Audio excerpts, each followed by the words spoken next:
Welcome to the dark archives.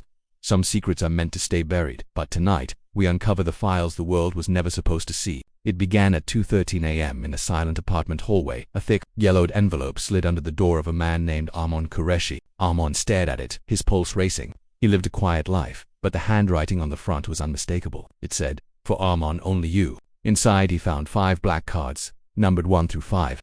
Each one represented a truth that could tear the fabric of reality apart. File 1. The Silent City. Deep in the Siberian wilderness, there is a place that appears on no official maps, yet it houses thousands. Satellite images reveal a perfectly geometric city. The lights are on, the infrastructure is pristine, but there is no heat signature, no life. When the feed flickered, it showed the streets lined with figures. They weren't walking. They were standing perfectly still, staring directly up at the camera. Then, the screen cut to static. A final message burned into the monitor. "You were not supposed to see this." The file ended there.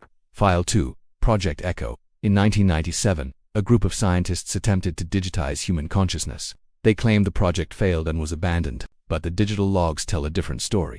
On Armon's screen, a terminal window opened by itself, typing out a haunting confession. "I remember dying," the text read. "But I also remember waking up."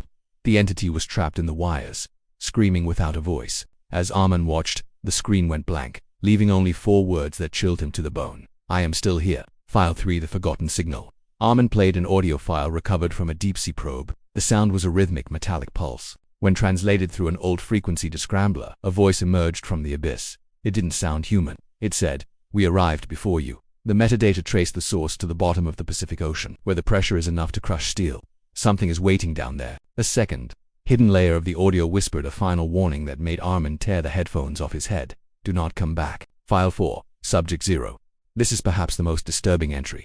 A record of a child who was kept in a facility that never existed. The photo was grainy, black and white. It showed a young boy named Subject 0 sitting on a metal bed in a sterile windowless room. He was smiling, not a child's smile, but something predatory. A torn psychiatric report mentioned that he could hear thoughts before they were spoken. The boy vanished from the facility in a single night. No broken locks, no security footage. He simply ceased to be in this dimension.